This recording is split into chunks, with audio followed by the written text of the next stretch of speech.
Bama takes on Tennessee. That's Saturday in Tuscaloosa at the place that we know as Bryant-Denny Stadium.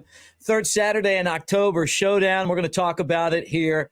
It's time for Elephant in the Room, part of Roll Tide Pods. We're disrupting the media. He's Jake Coker. I'm Mick Gillispie. What do you say, man?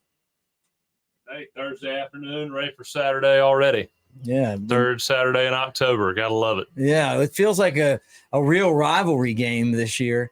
After 15 straight wins by Alabama was snapped last year. Yeah, finally got a revenge game on Tennessee week. I watched them play A&M, and I tell you what, man, it's kind of like it's that same. I know we've talked about it before. There's a lot of really talented teams in the SEC. It just seems like there's a handful of them that can't figure it out. Mm-hmm. And Tennessee seems to be one of those teams. A lot of talent, a lot of speed, a lot of physicality, but they don't hit the big plays they need to. They have penalties when, on big plays, and they just seem to fall right in the middle of the pack this year. Yeah, well, they've only lost once. They're 5-1. Bama's 6-1. This is a really big game for Alabama. You win this one, then you have the off week, and then all of a sudden you're in the stretch run, and you still have everything that you want to achieve ahead of you, right? But for Tennessee, if they win, all of a sudden they're kind of in that spot too. And when I say that, I mean Tennessee, ever since last year, the hype was through the roof for them. Yeah. Joe Milton, I know he's probably got the strongest arm in the SEC. Everybody's picking them to possibly, compete against Georgia. And, I kind of see them right below Alabama. They don't have that championship mentality yet, or at least that confidence that they can actually push through and become one of those elite teams. And look, that's a tough thing to do. And I can remember when Alabama in 2008, Saban's first really good team, they got all the way to the SEC championship game and then lost to Florida. I was about to say, it seemed like we finally realized we had a chance when we beat Florida in 2009. Right. And Mike Johnson has told me on numerous occasions that they set their goals too low. They said, we want to get to Atlanta.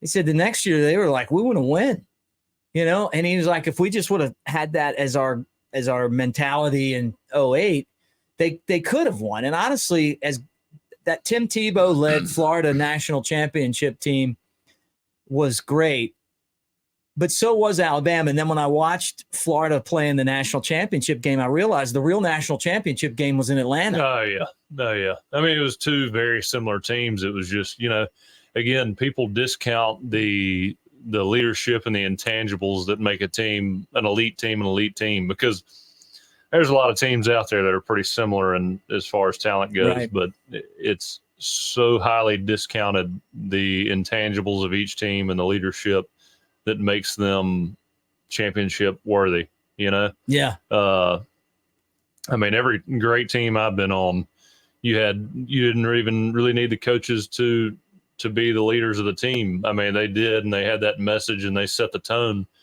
But when the team's the enforcer, that's when you separate, the middle of the pack teams versus the teams that are going to be in the playoff every year. Yeah. And to get over that, that hump, I mean, it really took, kind of the leadership and Nick Saban, the process and everything else. I'd have liked seen John Parker Wilson have one more year. I hate he hadn't won one. I know. I hate that he didn't win one. He was kind of the, I don't know. He the face of Alabama for a long time, and unfortunately graduated right before he was able to pull one out. I think his teammates felt the same way too. I've had this conversation before.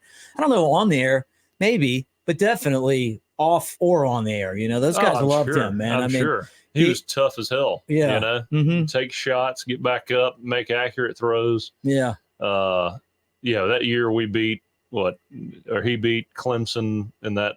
I guess that was 2008, wasn't it? We beat Clemson in the Chick-fil-A kickoff. Oh, in game. Atlanta. Yeah, I was there. Yeah. Yeah. I was there. The first pass was to Julio.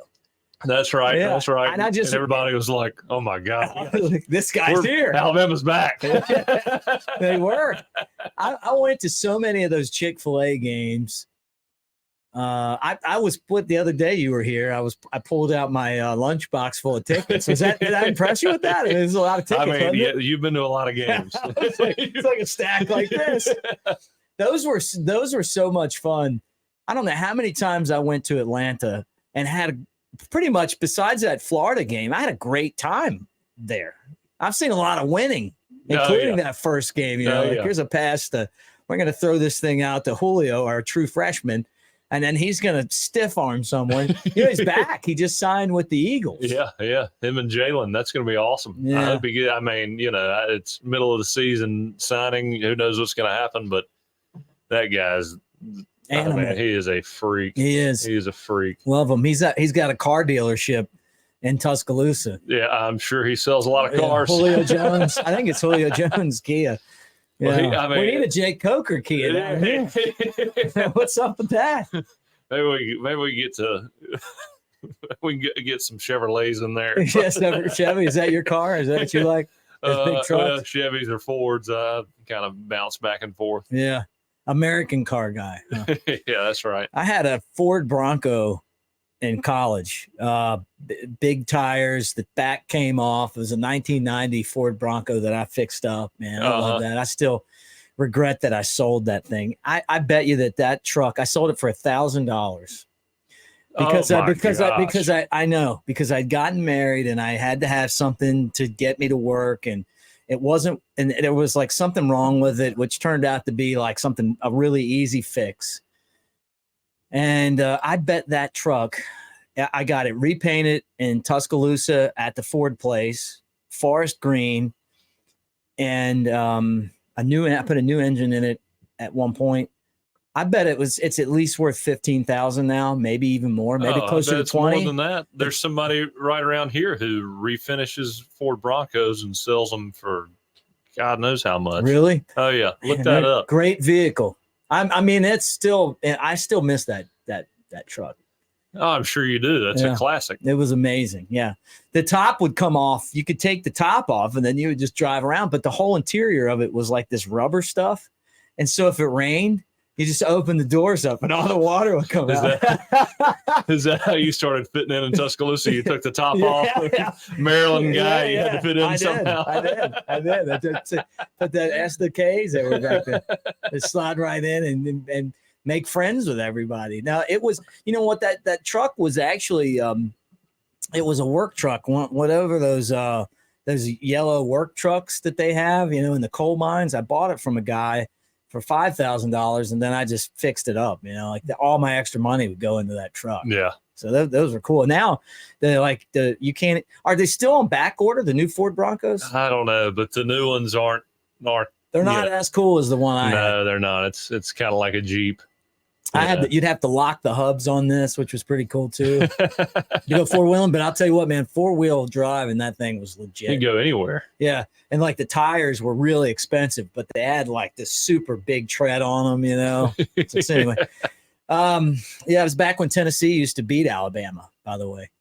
And what people don't remember, I guess, is that we used to have a tough time with these guys. At one point, well, I know my dad and my father-in-law, they always talk about the days of, I want to say Tennessee beat us for almost 10 years in a row. They did. Yeah. That's when I was in school. I mean, it was bad. I remember in 2005, it was like the first time when, Tyler Watts? Yeah. No. That was Brody Kroll and Jamie Christensen hit that field goal. Oh, yeah. Win 6-3. That one was, I was at that game. And Roman Harper hit him and made him fumble out of the end zone. I'm glad you brought that up. That's the loudest I've ever heard Bryant Denny. People ask me that. There was construction going on, and it wasn't as big as it is now. But I was sitting in the upper level, some friends, and people hated Philip Fulmer because he had turned Alabama in, and all that stuff was going on. Alabama went on probation. Roman Harper had that he hit a guy, I forget his first name. Anderson was his last name, though. He's a fullback, and he's like holding the ball like this. Harper hits him right on the ball. It goes out of the end zone. Alabama gets it. They throw a deep pass. I want to say it was Keith Brown. DJ, it was, or was it DJ Hall? One of those two guys caught it. And then Money hit the field goal to win it, and the place was going nuts. But what I remember is not only was it loud, and it was a 6-3 final, which was amazing. So I went to the old Houndstooth. You remember? No, it's the same spot, but it was the old building. Been there. And everybody from the game had like congregated in that little front area, right? And there was construction on the strip too. And the buses for Tennessee got stuck. They had to wait. Driving to the airport right in front of the where worst I was. spot possible. Yeah, Houndstooth. So I look, and right on the bus that's in front of us is Philip Fulmer. And he has hands folded like this. And he looks over, and just as he looks over, everybody runs to the front railing, and they're just screaming stuff at him. Well, there was this one guy that had this blow up. He had like a figure blown up on a stick, right? And the figure was a guy, a very large, overweight guy sitting on a toilet. And they had put Philip Fulmer's head on this. So it's like a 6-foot stick with a guy, and that guy runs over, and everybody's pointing to that and pointing to Philip Fulmer, and it's going crazy. And then, how many of his friends were like, "Dude, don't do this. Don't do this." No, I think everybody was drunk. I'm talking about when he was making that sign. Oh yeah, I'm sure. How many people were like, "You're better than this," and then after that happens, he's like, "You see?" Yeah. He might have been the pride of Gordo or something, but his friends look like they probably liked it. So I see him run over, and they can't get away. Like there's just nowhere to go, and like I'm watching like Fulmer look over, and you can't help but see this, and then like. When sometimes like it's funny, but then it gets awkward. It's like, all right, now we've crossed. So there's the line, right? So then that happened, but then it got funny again. They finally left. But I'll never forget that. It was really one of the best Alabama Tennessee games that I've ever been around. I've been to a ton of these. Oh yeah, loudest I've heard it was or Bryant Denny was. When we played them in 2015 and Ryan Anderson sacked Josh Dobbs, because we just come back and scored with a minute left. Yeah, and we were up 19-14, and they had the ball in 25 with about a minute left, and Jonathan Allen sacked him, first down, had an incomplete pass, second down, and then Ryan comes off the edge, sacks him. And Ashawn Robinson picks it up, runs to the goal line, and that place was shaking. Yeah, it was awesome. The loudest I've ever heard. Yeah, that one was. I was there for that one too in the upper deck. That was great. I forgot that it was Ryan that made one of those tackles. This defense over the years. I mean, you've seen it twice this season with Dallas Turner. Yeah. When they need to make a play, they make a play. Well, that's kind of what I'm alluding to is that, championship teams make plays when they have to. They understand the importance of the situation, the focus that it takes to finish a game. And it seems like we're there. I mean, we play Arkansas. Arkansas's, obviously we're supposed to beat Arkansas. Line's 19. We beat them by, 4? Jalen Milroe makes that throw over the middle, unbelievable throw over the linebacker, as he's getting hit. Dallas Turner, like you said, making plays when he needs to make plays. And that's the separation between the good teams and the ones that actually have a chance at winning. And Tennessee, I think Tennessee has all the potential in the world, but it just seems like, especially when you watch them on offense, it seems like they're really talented with no leadership, and I think that the quarterback there, Joe Milton, I mean, he has the ability to make all the throws, but man, you tell me if I'm wrong. When you see him sit back in the pocket, if you're pulling for the opposing team, you're kind of comfortable. It's not like watching Bryce Young where, man, he's going to find a guy. He's going to find a guy. It's like this is high probability that this is going to be an inaccurate throw, overthrown. He's going to take a sack or make a mistake. Yeah. No, I hear you. But it's honestly like when I look at both of these teams, there's a lot of similarities. Not exactly the same, but, I feel like with Milroe, he holds the ball too long, and some of the sacks are his fault. You just got to get rid of it. You got to know where to throw it, and you got to get rid of it. And some of them are the offensive line. Some of the center, like bad snaps. Tennessee's offensive line looks pretty strong. Yeah, so does their defensive line. I mean, they're good on both lines.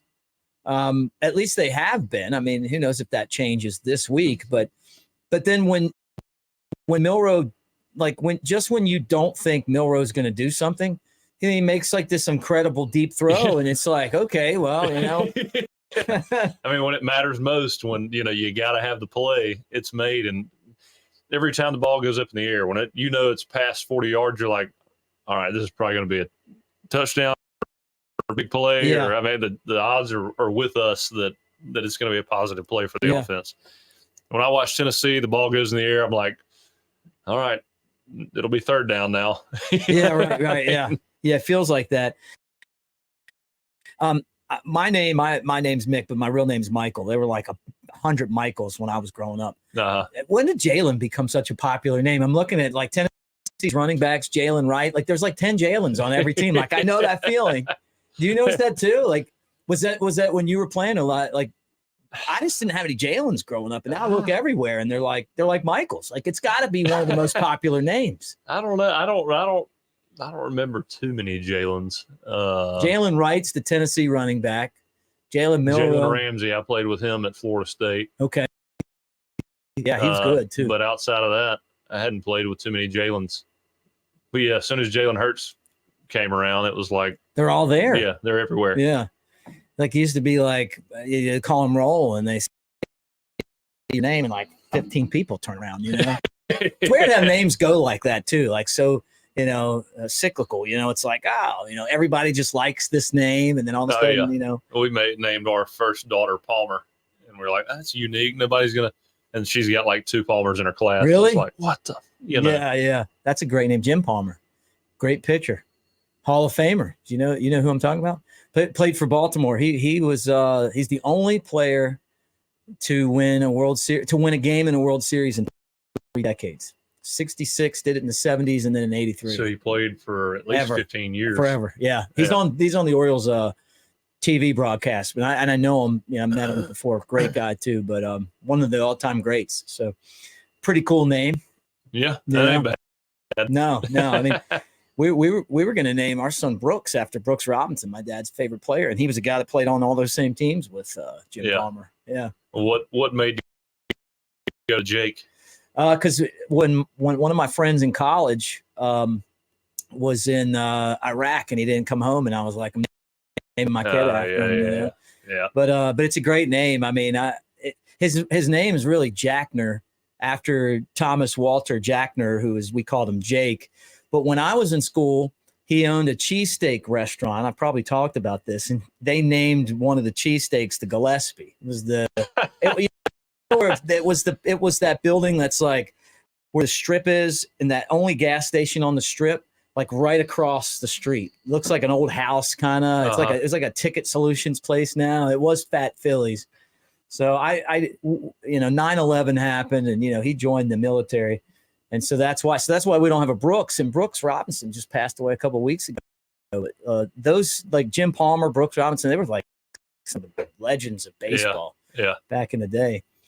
But a lot of those guys, I think where football has changed now is like a lot of guys play baseball. I think everybody plays football now. Like I feel like your best athletes like football. Baseball's, I feel like, lost its popularity a lot in the youth or the younger ages. Football's so flashy now; it's everywhere. NFL's gotten huge. Yeah, you just don't see. Well, in the South, I feel like football and baseball are always it around here. Yeah. Basketball. It's here and there, but well, think about this. We're down here in LA, Lower Alabama, the Mobile area. And for the size of the area, 5 of the greatest baseball players ever came from here. yeah. Satchel Paige, Hank Aaron, Billy Williams, who I'm friends with, Stretch, Willie McCovey. I met Willie before he passed away. And then Willie Mays, I've met him too. Like, those are 5 of the best in them. And then Billy tells me that there's a lot of other guys that weren't Hall of Famers that were great from down here. So I think they all play football now. I used to get in an argument with E.J. Manuel. So Damian Craig was my quarterbacks coach at Florida State. Oh, yeah. And recruited me, from Mobile, where he's from, to Florida State. And so I had some backup in Damian, but EJ would talk so much shit about Mobile because, him and I, Damian and myself are from here. And so finally we were like, you know what, MF, we're going to Google this shit and you're going to find out. Right. It was like per capita, the athletes that came from crazy. Mobile was off the charts. He's from Virginia Beach. Yeah. And it was like not even close. Yeah, you got like, Percy Harvin. We got like 100 guys. NFL, MLB, NBA. It's just crazy the amount of talent that's concentrated in this area. Yeah. And so we pull it up and it's. Do you remember when Nick Saban took over? You were probably young, but one of the first things he did was when he was at LSU, he used to recruit the hell out of down here. Mm-hmm. And then when he came to Alabama, I don't think we really were recruiting down here. We weren't winning a lot of the battles. Florida State would get guys. Yeah. LSU would get guys. Auburn would get guys. He came in and like immediately. Well, I'd heard Julio was like, he was not going to let him leave the state of Alabama. Like he was coming to Alabama, you know, no matter what it took. And Julio was like, remember, he was like he laid the foundation for Alabama football. For everything, man. When he came to Alabama, when he committed and signed, it was like, all right, Coach Saban, this is the real deal. Yeah. Mm-hmm. Yeah.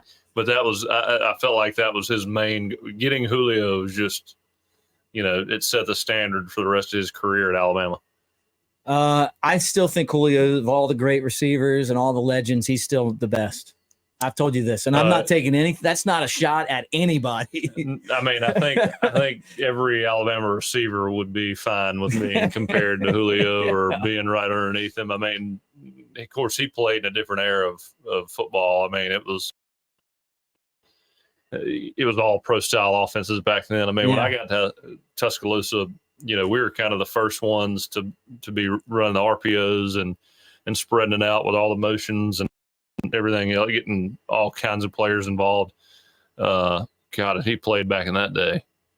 Oh, it was amazing watching him. I mean, the LSU game, their corner left for one play, they throw the ball to him, he stiff arms a guy, runs down the sideline, and the game's over. I mean, it was so fast and so powerful, and it was so awesome. No, that's incredible. That was one of the best. No, that's one. That was kind of that.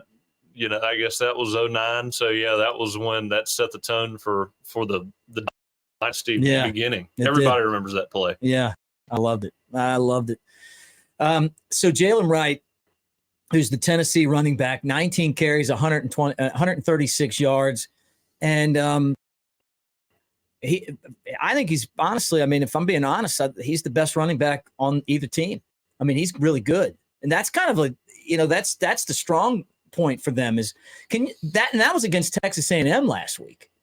Alabama couldn't run the ball on Texas A&M. Now, I think inside the red zone, Tennessee struggles, but Alabama's got their work cut out for them. Jabari Small's a really good running back too. And they have like a 3 running back rotation. Dylan Sampson's the other guy, but the guy that's their workhorse is Jalen Wright, and I was talking to Chris Lowe today about this game and it's kind of going over it with him and he's been totally impressed with Wright. For me though, when I look at Alabama's defense since Nick Saban's gotten there, it very rare does Alabama get beat by run. Very rare. Yeah. Very rare. When we used to play teams, I mean, we played LSU in 2015. I mean,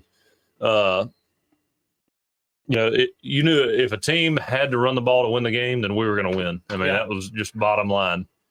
I mean, that front seven, not even how many first round DBs have we had? I mean, that's we're set back there. But when you knew they were running, again, we still didn't even need to bring more guys in the box. It was like, nah, we'll match up with you up front, and there's not shit you're going to do about it. Do you think it's fair to say that this secondary, I've said it a few times, I think that the secondary is the best or one of the best that Alabama's had.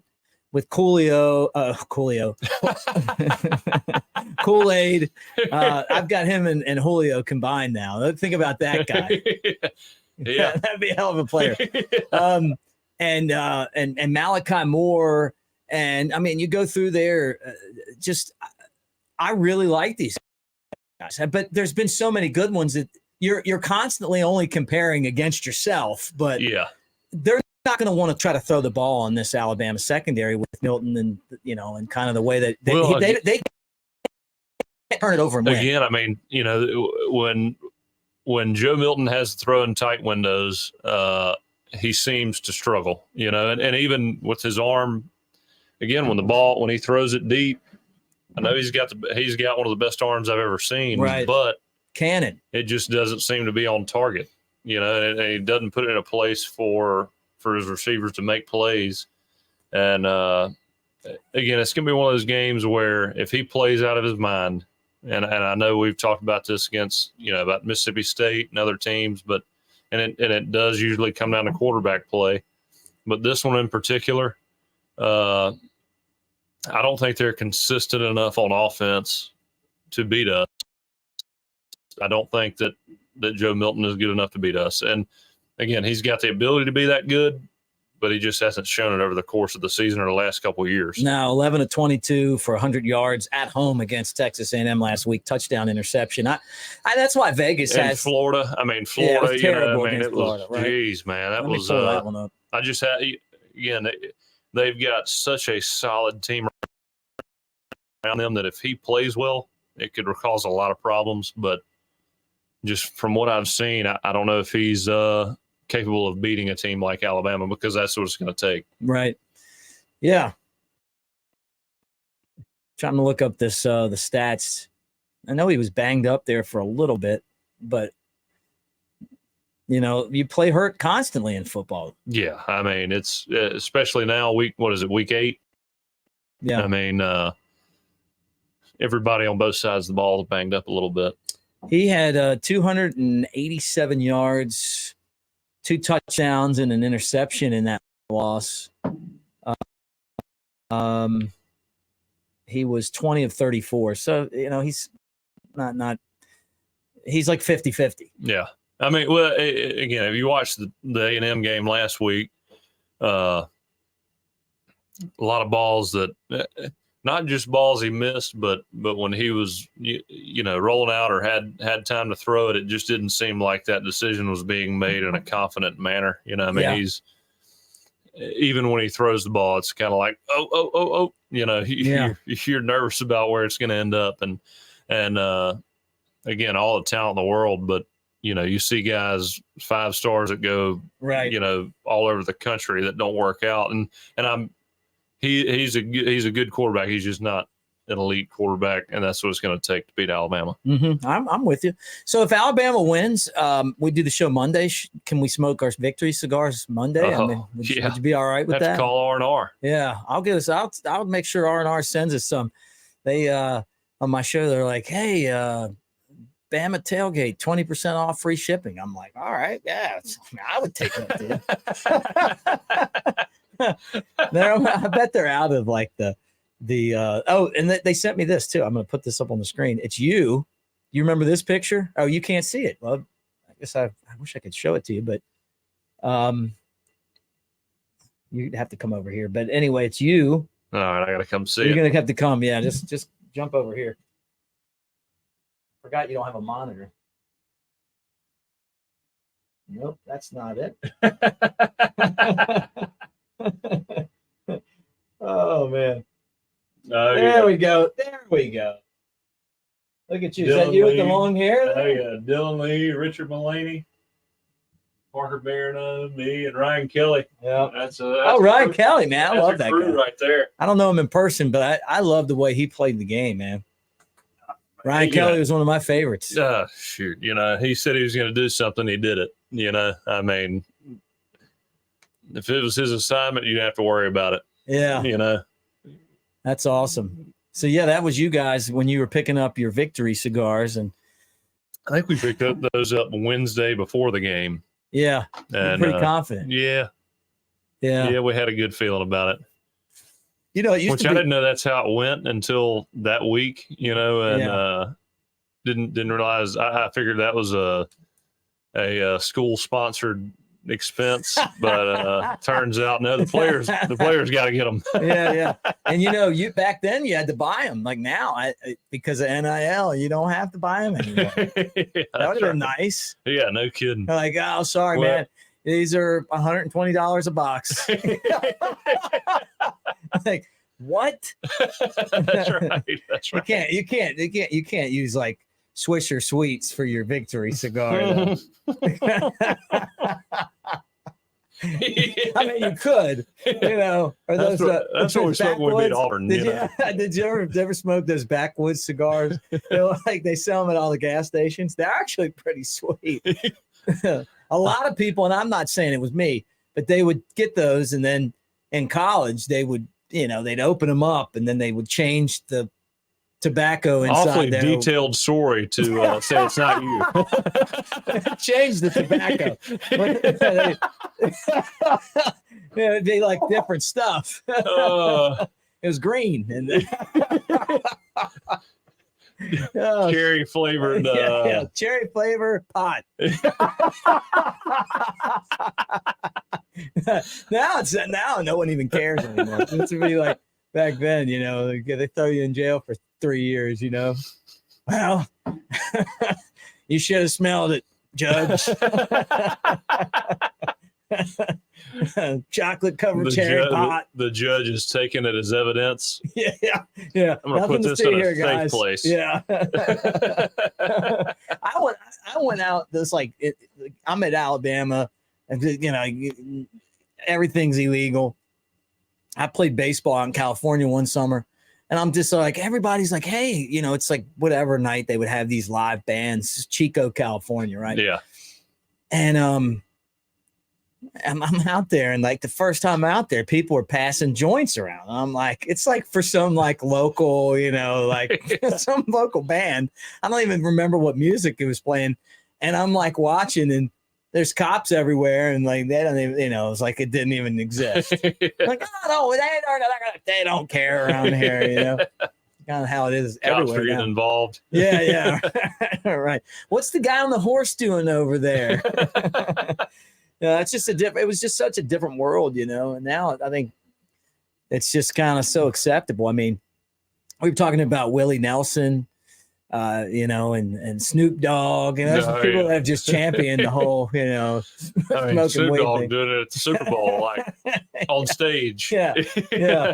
Willie just played in Birmingham and down here too. I didn't go see it, but I would have really have liked to have seen that. It could have been a fun act. Homecoming was last week, and one homecoming, Alabama had Leonard Skinner. One homecoming, Bama had Blues Traveler. Did you ever go to any of that stuff? I'm sure you probably had practice and stuff. Yeah, right? Yeah. Unfortunately, the student or extracurricular, career wasn't all that eventful outside of Saturday night after a game. Yeah, but. Well, what about when I see they'll have, I don't know, Kobe Bryant came and spoke to Alabama football. Mm-hmm. People come and like talk to the team, like inspirational speakers. Was it like that when you were there, and who were those guys? Yeah, there were some good ones. We actually had Maurice Claret come and speak to us one time, which was that was pretty wild, just because his story went from, he's Heisman Trophy. I don't know if he won it or if he was a finalist. I mean, I know Maurice Clarett just because, when I grew up, he was the man. Right.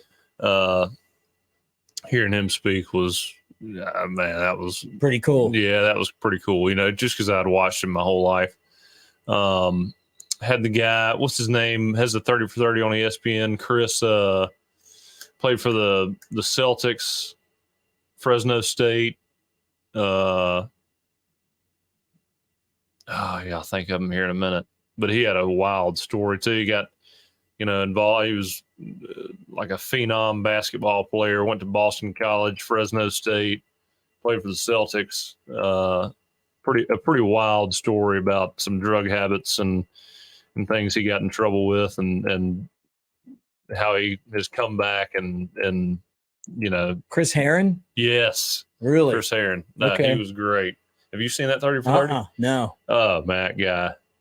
That story I gotta is check wild. some of those out, man. I had an experience with Darryl Strawberry. I hosted an event with Darryl Strawberry this summer, and it was just I was just expecting to go in there and introduce him and talk a little baseball, and then walk off the stage and introduce people and stuff. And then he got up there and started speaking, and I was like, man, this has really been impactful. Yeah. I thought about it a lot, and then everybody's like, do you know about the 30 for 30? And I'm like, no, I don't know about the 30 for 30. I just thought he was going to talk about some of the home runs he hit. I had no idea it was going to go down this pot. I told him afterwards. That 30 for 30 is wild. Well, I told him afterwards, I'm like, hey, man, why are you doing this to me, man? I just came to talk baseball. you got me thinking now. I mean, you really got me thinking about a lot of stuff. Those guys, man, that Mets team, if you watch that 30 for 30. Oh, insane. Oh, what they did before, after, during games, man. Insane what they used to do. Have you ever seen anything like that before? So, like what? The Mets teams? Where you're like, man, this guy's crazy stuff like that. You don't even have to say what team, because I think it happens all the time. Guys are just, you got locker room guys. They're wild as hell. I mean, right. It's just, right. It happens everywhere. Yeah. It's just under a microscope. So that's true. You know what? You're exactly right. Why wouldn't it happen? Because it's going on in the real world, and all the team is just the real world guys that play football. Oh yeah. Or baseball. Adults are just kids in grown up bodies. Yeah, that's right. Or coaches or whatever. I mean, you never know. That's right. Yeah. It was interesting, man. Great guy too. I didn't go in thinking, I just thought, well, I heard about this guy getting arrested. I remember him getting arrested. Oh, yeah. And I had no idea about anything else. Watch the 30 for 30. Okay. You got to be brave to tell that kind of story, though. Oh, yeah. Can you imagine that? Well, you just have to get to a point where you realize that, everything is, we talked about this before, where everybody's got something going on, and if you act like everything's perfect, then, you're full of it. Yeah, right. But that 30 for 30, man. It's insane. Well, you realize how talented certain guys are that just can go on a bender the night before a game and come out and hit 2 home runs or throw a couple touchdowns I mean, it's wild some of these guys playing games drunk. Yeah. Well, one guy threw a perfect game in baseball, or a no-hitter maybe. High on LSD. And they did 30 for 30 on that. Why not? Right? They did. Well, who was it? Percy Harvin that said he had never played a game without being high? No, I don't know. Did he say that? I didn't even know that. Probably need to fact check that. I don't want to throw that out there, but I want to say that he smoked weed before every game. I thought I heard that on the radio 2 weeks ago. Well, we'll check right now. But some of those guys, there's so many nerves, and so many guys have, anxiety coming out before a game. There's no telling what guys take to cope with all that. Because as you know, shoot, you've been in the sports media world. It's the pressure that goes into all that. There's no telling what everybody's dealing with. Yeah, here it is. Percy Harvin says he was high every game he played. Bleacher Report. Man, that's crazy. That's crazy. I don't think I could perform even doing this job the same if I was high. It'd be a different broadcast. You should try it.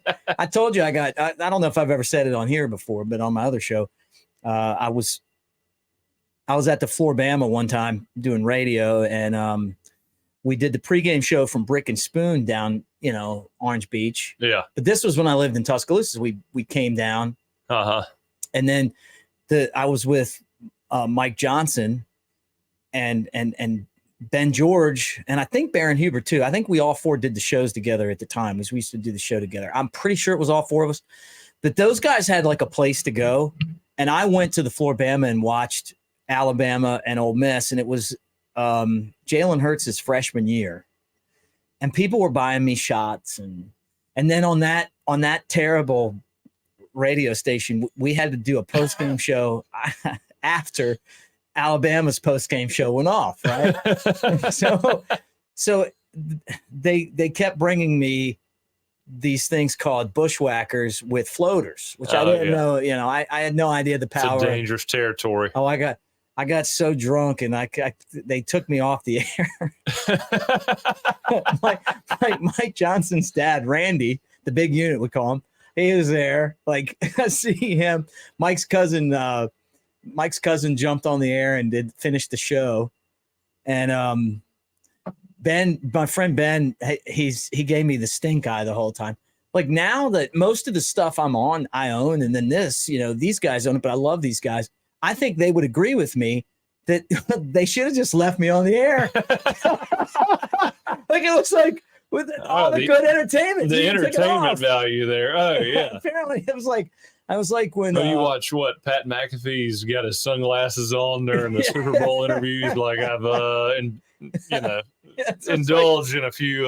That's what you're supposed to be like. For 2 weeks, every time the phone rang, I thought they were going to fire me. I was like, oh, this is John McInnes, who owns the one of the owners, called me and he's like, "Hey, did your wife leave you?" And I'm like, no. She's sitting right next to me. She's like, couldn't really talk, No, I'm used to this. And I go, he's like, well, the same thing happened to Kenny Chesney and Ron White, I guess if I'm in that category. I'm like, yeah, Kenny, and I'm talking and she's giving me the stink eye. That's that place. You got to be dangerous. You got to be careful going down there. With that said, the next round's going to be down there for Army Navy, and you and I are already plotting we'll do this show like right after. Oh yeah, be like the post game show. Be so much fun. So all right, Alabama going into this game, a 9-point favorite. I know you're really confident about it. I don't know what to think, man. I know all the problems. It's like this, like it's the same thing in baseball scouting. People ask you about players, and it's like, first thing you do is you say everything they can't do. Yeah. Right. It's just like, well, can't do this, can't do this, can't do this. Then it's like, well, what the guy does hit for power, and he does, and it's like you've seen the good stuff, but you also know the stuff that they can't do. And I guess I look at this and I go, there's some limitations right now with this Alabama team. We saw pretty much, well, I don't even want to say we saw both in the game against Arkansas, because, you said it, and I think you're right. They didn't play that good of a game. They just made big plays, explosive plays. But I thought they played really good against Ole Miss. I thought they did a lot of good things, and you did too, at Texas A&M. And then, that was a trap game against Arkansas. Mississippi State, I thought they played really good football. But you can't afford any of that stuff now, because Tennessee's got a defense that can beat you. We just played dumbass game after just penalties, right? Really, really bad mental errors. Hopefully last week, and that's what I'm banking on, is that last week's kind of the final straw. And hey, we got to. It's time to turn it around. And to me, Jalen seems like he is the leader of that team. He's got the reins finally. And again, he made the plays last week to win the game. He made all the plays he needed to make. I think this is the week we really start putting it together. And what really makes me think that is honestly that line. And I've watched games since I've graduated college, and I'm like, Vegas is right. It's ridiculous how they pick lines, and because to me, if you're really honest, like, where would you think the line should be? Probably. I would say 3.5. Alabama minus 3.5. Yeah, is probably what I'd say. 3.5. Yeah. I mean, -9 makes no sense. Yeah, you know, and I think we come out play the best game we've played all year, most complete game all year, and again, we've got the pieces, the guys. We've got more than enough potential to beat them by 9 points, and I think that is based on us playing up to our full potential, and I think this is the week we do it. Guys, I want to remind you too to make your bets count. mybookie.ag, the promo code next round, up to 110% match on your first bet. This is the time of year to do it. And you couple that with Lance's lock, who just continues to knock them down in the NFL and college. He's even doing well in baseball. Lance'sLock.com. So you use one to help you with the other. But it's that time of year. This is what you wait all year long for. Lance is going to help you make some money off of MyBookie.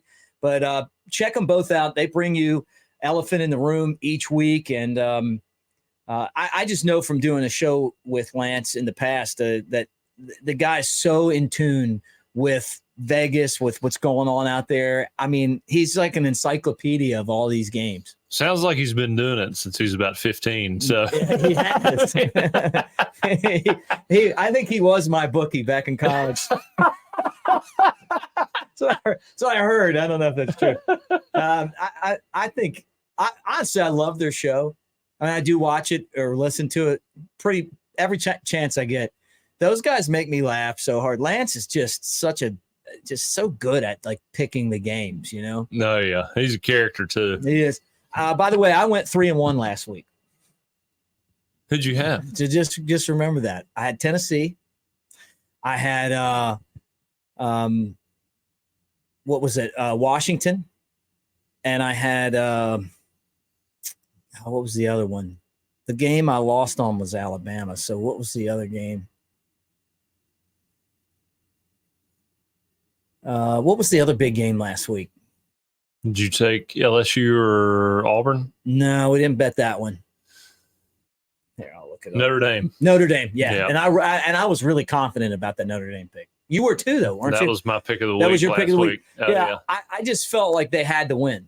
Like and USC. I mean, that line. USC is not. Yeah. Defensively, they're not that great. Okay, but if they played again this week, I've got a question for you. Okay. So this parlays into my next question. USC, Utah. The line is USC -6 or 7. I had it at 7. I'm taking USC. I'm going to tell you why. Utah never wins there. You look at their record in Los Angeles; it's awful. But does that make you want to take Utah? Because here's why. Because they got their ass absolutely handed to them, and they're a pretty good football team.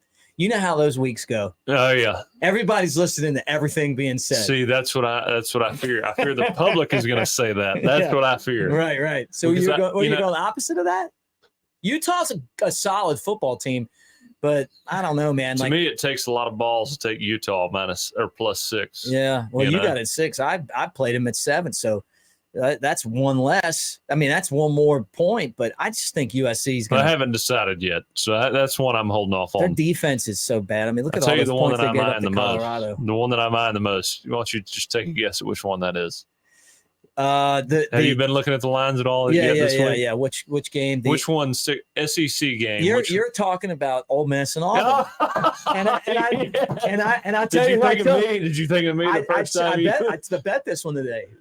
I took Which side? I took Auburn. Ah! You know why? Because I'm taking a home dog. You take a home dog. Okay. 6.5. I got 6.5. But that line. If Ole Miss's best seasons, though, they could have their best team. They go to Auburn and they win by 3, and they're walking out of there like they're like this, like they don't blow anybody out. And what do you think that line should be over 10 to me, in my opinion? I mean, that's what I would think. Ole Miss, I would think would be my 14 points. But they're thinking the same thing I'm thinking. You got the Georgia game where they hung in against Georgia. They could have beat Georgia, right? They blew it at the end of the game. They just got their asses handed to them by LSU. Yep. Right? Their coach is like, yeah, you know what? We got beaten every facet of the game. There's this other thing. I don't know what they did, like what God they sacrificed a live chicken to impress, but they've got that Auburn Jesus down there. There's always weird stuff happens on that football field. I think if Ole Miss wins, and I think Ole Miss probably will win, I just don't think it's going to be by 7. Yeah, I think they kick a field goal to win. Yeah, right. Or they have a big lead and Auburn gets back in it or whatever. But to me, it's like a 3 to 5 point game. Yeah. And if anybody will F this up, it's Lane Kiffin. Right?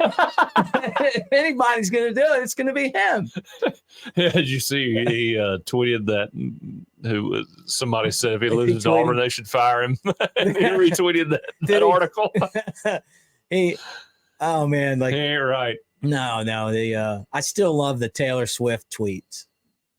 I mean, guys, just so that one, we did that one, and then Penn State and Ohio State. I'll throw this one out at you. It's a 4.5 point spread for the Buckeyes. And I know you're worried about what I'm taking because but I'm about to hit my stride. Like I'm turning the corner here. Too. That's what. But I hadn't been able to watch football until like 2 weeks ago because of baseball. Yeah. Really watch it like I do now. I felt like you were Mick Public.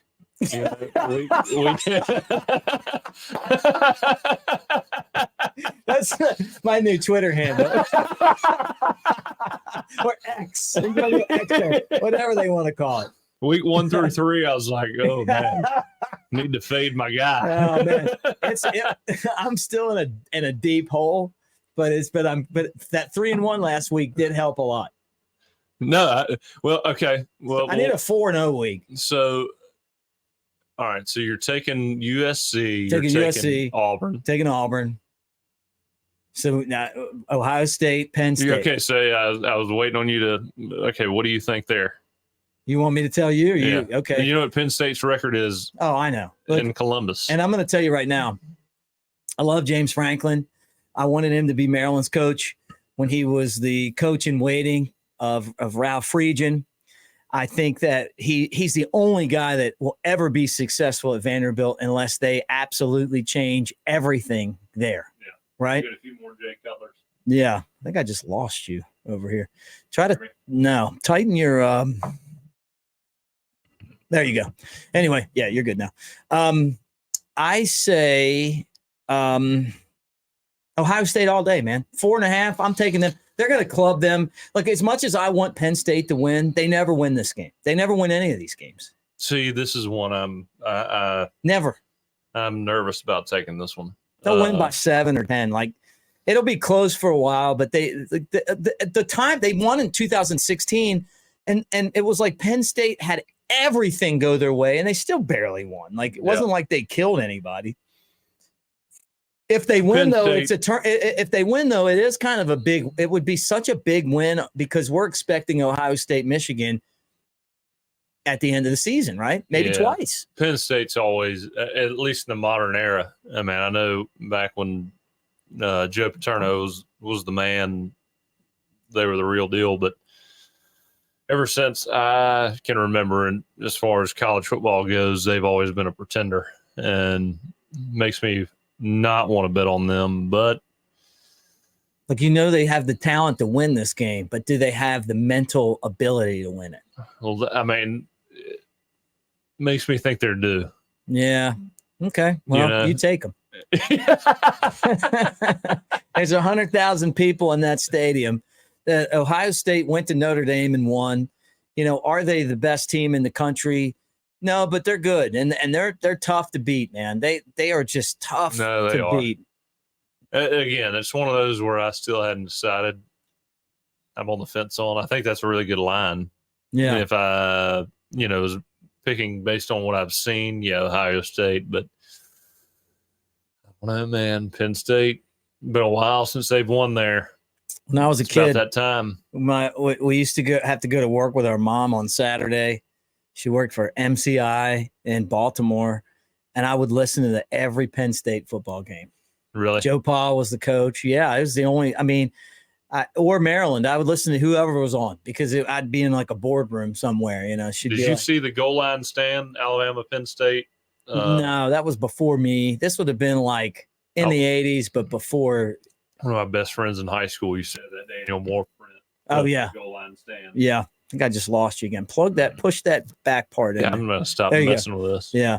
You good? Yeah, that's one of the greatest games ever, man. Joe Pa. We were like Penn State. Alabama to Penn State was what Notre Dame to Alabama was. Like, you just couldn't beat them. Yeah. And freaking Notre Dame. Man. Yeah. But you know what? Then Manti Te'o, and I got the picture right here to prove it, with Eddie Lacy standing on the sideline, cutting up with Vince Vaughn and wondering, like, we're not going to beat these guys. And then we just trucked them. Yeah. All right, final thoughts on this Alabama and Tennessee game, man. Again, I think this is the game we show up. Well, hang on. I want to hear your final thoughts first because we didn't really talk. I know we kind of talked about the line, but you're taking Alabama this weekend? Oh yeah, I didn't really get into this. Like, man, I took Alabama, but reluctantly. I wouldn't bet this one. I had to pick it on my show, but I'm so uncomfortable with what this Alabama team is. Like, I don't. What's so weird is that you cover a team like this, and I can tell you a ton about Alabama. A lot, like I know this team up and down, but I watch them play like shit and they win. No, yeah. Like I watch the quarterback like deer in the headlights and he gets sacked 5 times, but then like all of a sudden he rips off a beautiful deep ball where I'm like, how did this just happen? Like, well, it's the complete opposite spectrums of teams right here. Yeah, it's so crazy. The team in Tennessee who's consistent on just kind of moving the ball down the field. Yeah. They don't make the big plays that they need to make to win. To win those big games. And then you've got Alabama who makes the big plays to win, but they don't have those 12-play drives, to just hold the ball and maintain that's what worries possession. Me. Do they offend? Something's going to happen here, Jake. Either they're going to figure out how to like really get good and do the 12-play drives, or somebody's going to take the deep ball away from them. That's my bet. This weekend, we're going to figure it out. I hope you're right. We're going to figure it out. We're both taking them for different reasons. I'm taking them because I'm really taking them because I'm not impressed with Joe Milton. I think that I believe Chris Lowe. I think he's right. I think that that Tennessee's running back is the best running back on the field, Jalen Wright. I believe that. Now, when Alabama starts playing Jam Miller, when Alabama starts playing just pretty good against Arkansas, right? Too. Why isn't he in there more? A guy that played in the NFL, I don't want to call him out, but an Alabama guy, and he's like, I can't stand watching McClellan run.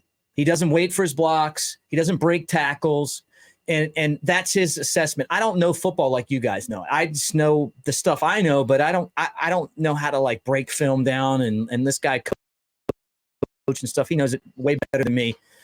But I'm like, what about Jam Miller? I mean, the guy came in and he was like lightning, What about Justice Haynes? Like, I mean, like there's just something you can tell when he totes the rock that this guy's got something. And I don't want Chase not to play, but when they started mixing up the backs is when they had their most success last week. Yeah. Oh no, that's right. That's right. I mean,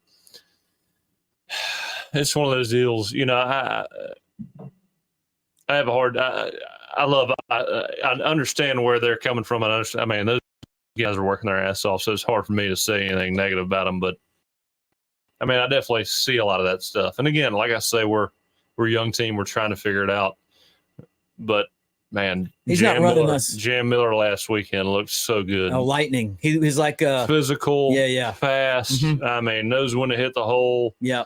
And look, Jace McClellan, he at some points in the game, man, he's carrying people. He's doing what he needs to do, and he's winning ball games, and he can catch the ball out of the backfield. Well, that's what I like about him the most. You know, I mean,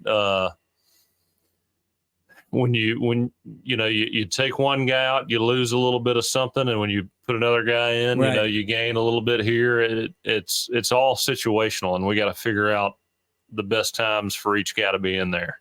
Wright's not going to go. He's not going to go wild on Alabama. No, I'm sorry, he's just not. Not in Tuscaloosa. He's not running. I don't think he's going to run for over 100 yards. I think that Alabama's going to take the run away. I think he runs for about 85 with two big runs. Yeah, he'll have something, but I think two 15, 20-yard runs. He'll bust out a little bit because he's good, but they're going to need that. They're going to absolutely have to need that. If Alabama starts quick, I think they could pour it on just like Florida did and put Tennessee in a spot where they're just like a turtle on their back. That's I was about to say. First down, they have got to make sure that Tennessee consistently stays behind the sticks, because when you make Joe Milton throw, we're going to be okay. That's it. That's why I'm taking Alabama and giving up the 9. And the other thing too is you played for Nick Saban. I've been around it since he got there. When he gets everyone's attention is when Alabama's their most dangerous. I mean, think about it. Yeah. You know, you get the Iron Bowl that they shouldn't have won, and then they end up winning in 4 overtimes, and then they just absolutely planted Georgia. I think that's the last time Georgia lost until we beat them this year. Yep. We'll beat them this year. I'll bet you right now we'll beat them if we play them this year. If we make it. They got lucky that we didn't get them last year. Yep, you're gonna be like we're their kryptonite. You're gonna be like a fly on a gnat's ass. Yeah, we're gonna be a gnat on the fly's ass.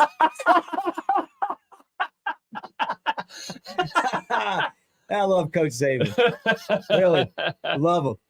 I hope he never retires. Yeah, me too. All right, so Monday, if Alabama wins, I'll bring some cigars and we'll smoke this room. Monday, up. We after we beat Tennessee, we'll get Ryan in here. Smoke a cigar. I'll bring one for him. We'll smoke this place up. I like the smell of cigar smoke. Do you? You can handle it. I love the smell until the next morning. Yeah, then the taste in your mouth. You know, that. Yeah. Like. Takes about 2 days to get rid of. It'll be worth it, though. Yeah. The once-a-year cigar, I'll handle it. Yeah, right. That was Chris Stewart's line. I smoke a cigar once a year.